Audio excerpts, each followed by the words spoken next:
Welcome back, everyone. I'm Hannah. I'm a physiotherapist, and here is Rachel. And my whole family. And the whole fam's here. And today we're going to be chatting about getting back into exercise, working out after injuries, and in particular surgeries, because we've both been through slightly different surgeries. Slightly. For slightly different reasons.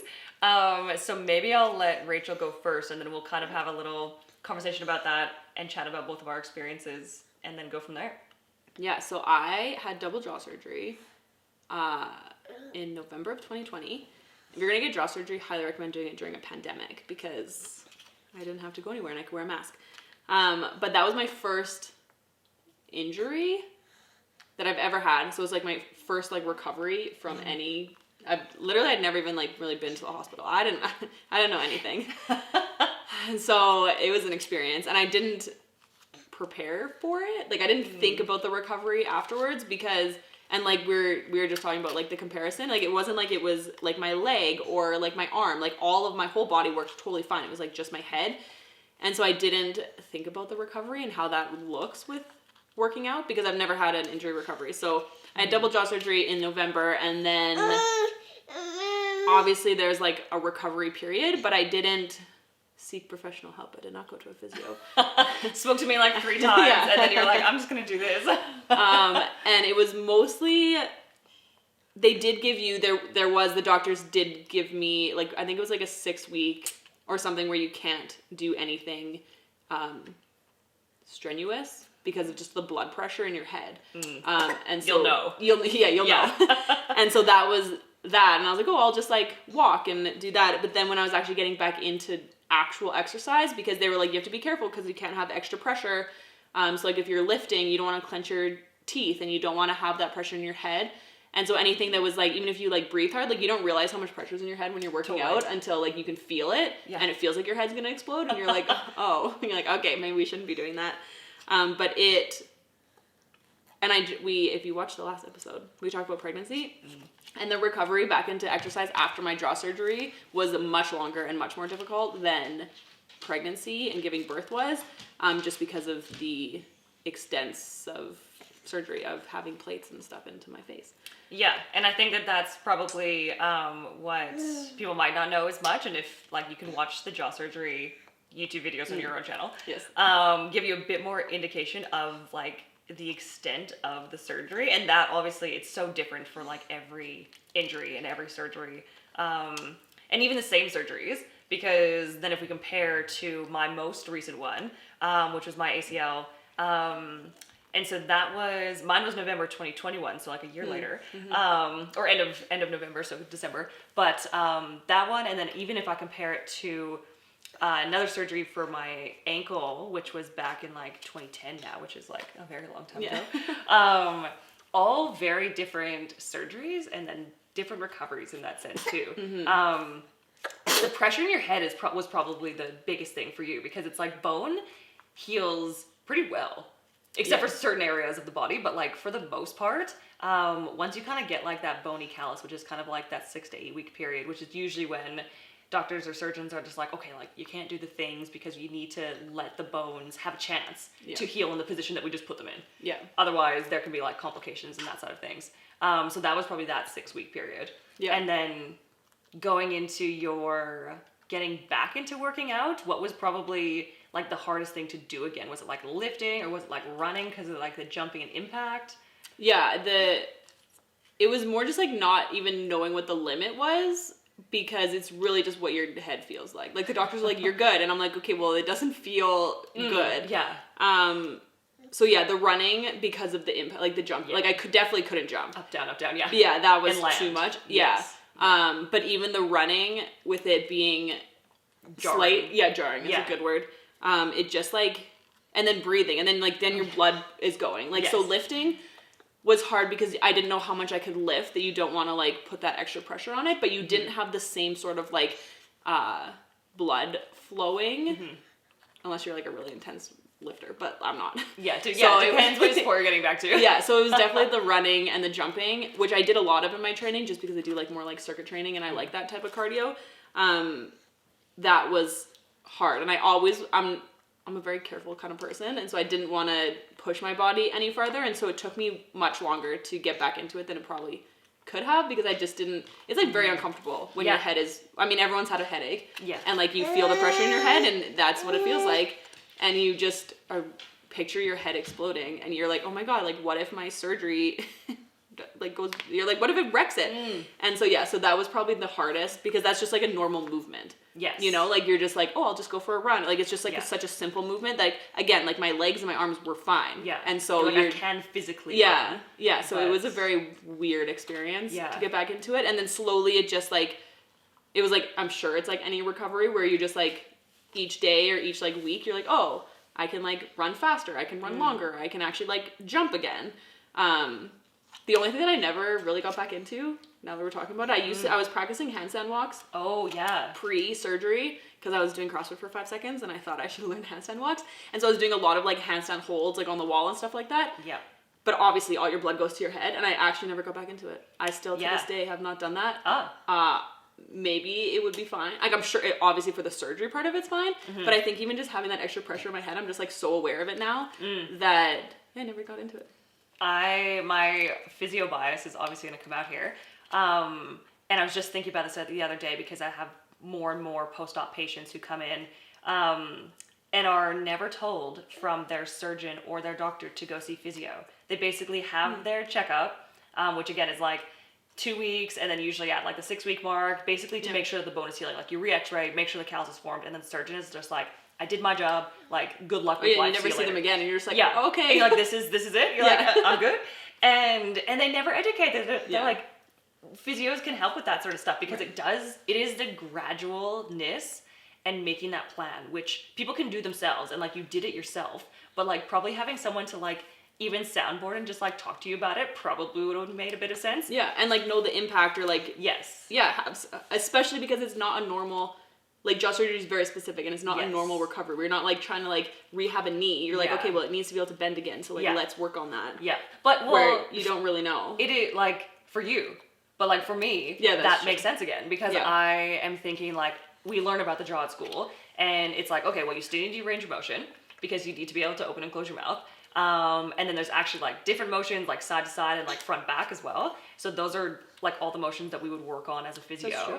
And then, and I know you did some stick stuff, like like they do give you, they give you those like very exercises. But then once you're done seeing them, that's it. And like you don't see, like there's nobody, your orthodontist isn't there to like help with your jaw. They're just to make sure you're like teeth lined up. Yes. And so once you're done that like 8 week, and you can like, you can't even really eat when you leave. Like, they're just like, good luck. Yeah. But that's true. They don't. No. There's just like, here's your sticks to make sure you can open your mouth. And I actually had people message me. So I put my story on YouTube, and if you want fame, let me tell you, put your double jaw surgery on YouTube.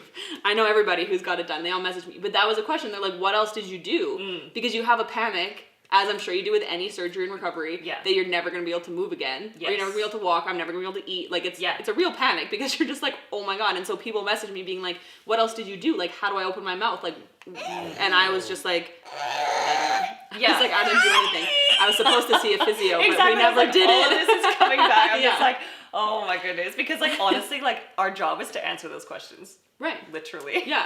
And I didn't help the person. Yeah, you barely even asked me. Exactly.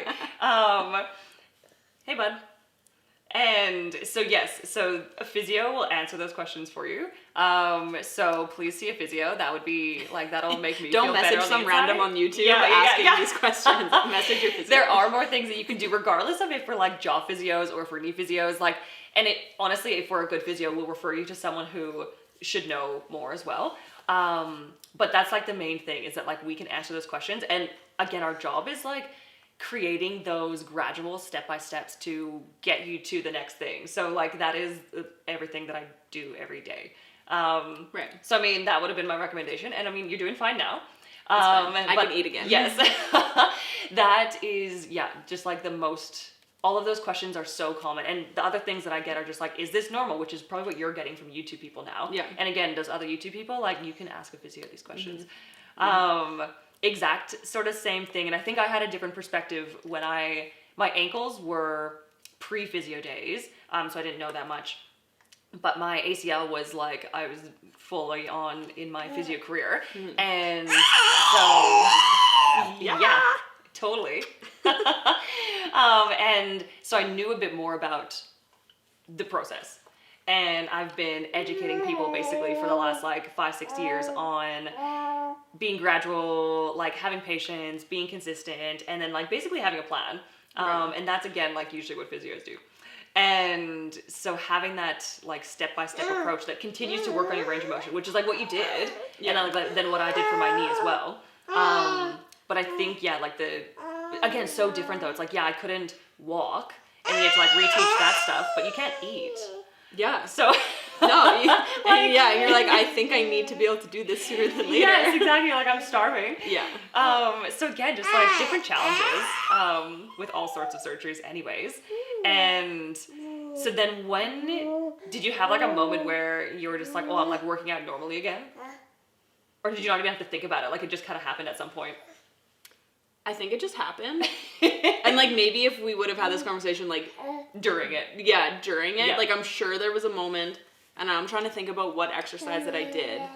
Because I never did the handstands again, so that was not the moment. And I'm thinking now, like even in my head again, physio brain's like worry. I'm just like, oh, we would do like wall stuff, and then we would do like elevated bench stuff, and then we do floor stuff, and then we do slightly inverted stuff, and you literally just go like into the handstand position over like a couple months. Right. Like that's how you do it. Yeah, but I didn't do it. No. I was just like, well, that seems like a bad idea. So I couldn't do handstand walks anyway, so I was like, we're not losing that thing. Perfect, yeah. Yeah, I don't remember what like the epiphany of doing normal workouts again. It probably, and like I don't know the exact feeling of it, but I think it was probably when I started sprinting again, because I used to do sprints during my workout, and that was the like most impact, the most blood rushing. Yes. And yeah, I think just one day it was just like, today's the day. Yeah, you're like, I'm gonna try. Here we go. Yeah. And because the weightlifting stuff, like, it was just like, that was too gradual. Because you kind of like, I kind of lost the muscle anyway, so it was the same like build back up to like be able to squat normal weight, so that wasn't any like, anything new. It wasn't anything new. And so yeah, but it feels better to not have to worry about that. Yes. And yeah, I would say, because like you're like 2.5 years out now, and I'm 1.5 years out from like my ACL. How do you feel about that? How you going? Yeah. Yeah, exactly. And so being 1.5 years out, and like ACLs take so long, and it's like regardless a year, but I think people don't tell you that it's actually going to be like 2 to 3 to actually kind of feel like normal again. Yeah, you say, Mom? Are we going to learn to talk right now? Here, do you want to sit right here? Come sit with us. Here we go. Here, you want to eat by yourself now? What do you think? He's like, will you feed me? Here you go. Yeah, because how's your knee? Now I'm back to playing soccer, but only once a week, versus my normal would be like 3 probably, and a bit more competitive too. So it's like, it's not normal by any means,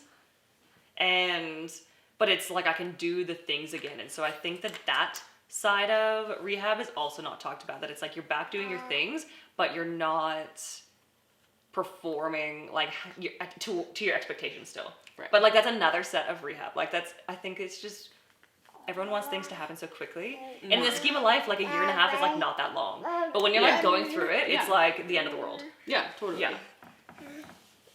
What do you think? Yeah, and I feel like there is like, well, and I'm not the professional, but that there's like levels to your recovery, or to like rehab. It's like you are recovered, like your knee works and you can walk. Yes. But then like, what else do you want to do with it? Yes. You know? And that's the same thing where kind of like surgeons and doctors are like, it's healed, so like go live your life. And you're like, well, I can't do X, Y, Z. And again, like that's where kind of like the staged approach comes in, and just having someone kind of guiding you to do that, I think. Maybe, I mean, that's my takeaway from this. With my physio bias is ask someone for help.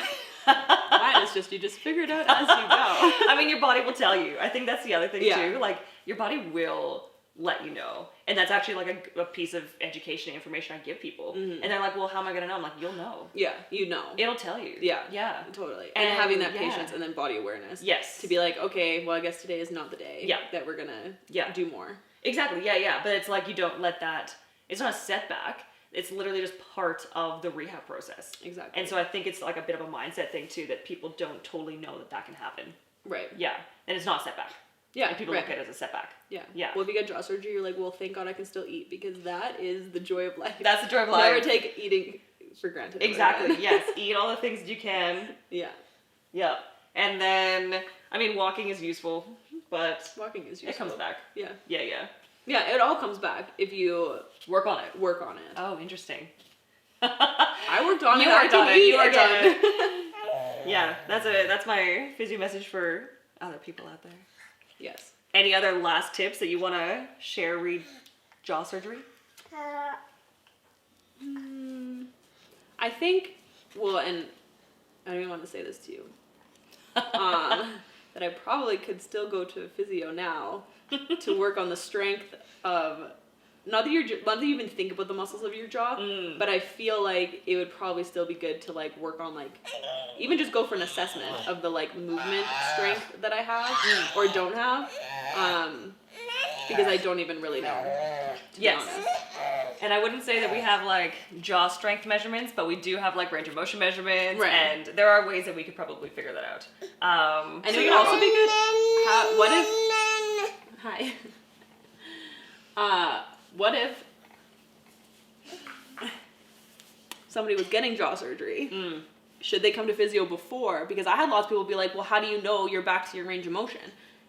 Really? Yes. And like, yes, it's like, can you eat an apple or like a burger? Like, how wide can you open your mouth? But like, how, like, is it good? Could you test before or like do things? Well, we could test before, but it's does it like, really it matter? kind of depends on, I don't know as much about the jaw surgery, but like you're getting the surgery usually because it's like the overbite is going to end up just being dysfunctional. Right. Right. Oh, so it'd be Down to- different anyways. Like that, probably, yeah. Yeah. Like, I mean, I again, I'm probably biased that it's like you can do prehab and you can get kind of like baseline measurements, but we probably are aiming for better coming out of that. Right. Which is kind of the same as any injury. It's like we can use this as baselines, but we really want to do better than that coming out of it. Right, that's true. And Yeah. I guess for jaw surgery, like, I didn't have TMJ, for anybody who's thinking about that. Yeah.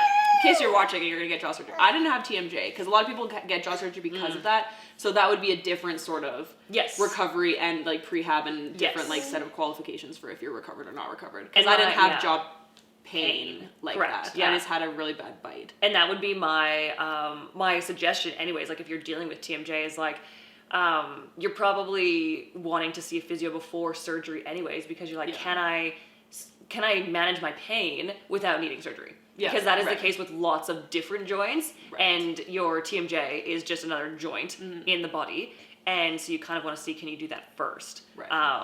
Which is again just like a management plan pre-surgery. Again, same thing for any joint, which is then for like knee-wise, I would definitely recommend, because the stronger that you are going into surgery is usually a better outcome. Right. So like if there are things that you can do for your jaw pain and that side of things, like honestly, I guess the sure answer is just like yes, Yeah. because we might as well work those muscles and get those things going pre-surgery. Right. Probably just not as common again, because you just usually see like your dentist or your orthodontist, and it's like a physio is never really in the mix with that stuff unless you're having TMJ pain already. Right. Yeah. So you can, in short. Right. Might be worth it, especially if you have the pain before, to see if you can even avoid surgery. Right. Would probably be my thought. I didn't do that, but there you go. No, yeah, you didn't do any of these things, and that's fine. We're just talking about different experiences Yeah. today. So that's, jaw surgery, knee surgery, getting back in exercise after all those things. If you guys have questions for us, you can reach out to Rachel. You can tell me where you're gonna, on your Instagram, on your YouTube, what's easiest? Probably my Instagram, because I don't have enough subscribers on YouTube to have an actual link for someone to go to. Fair. Or do they have that now? I don't know. Well, I think you can have a handle now. It's almost famous with 2 F's on every platform. All I think. social channels. Yeah. Or if you go to my Instagram and it's in my link in bio, which is Yes. probably the easier. Yeah. And I So, go through yeah. all of my. There's a lot of videos on there. There's with a lot. experiences. So, Yeah. So The if you have jaw questions stuff. about jaw surgery. Exactly. Got you. That's where you gotta go. Ask me about ACL stuff. Instagram's easiest, or YouTube here. All right. Thanks, guys. Bye. Bye, Walker. Say bye.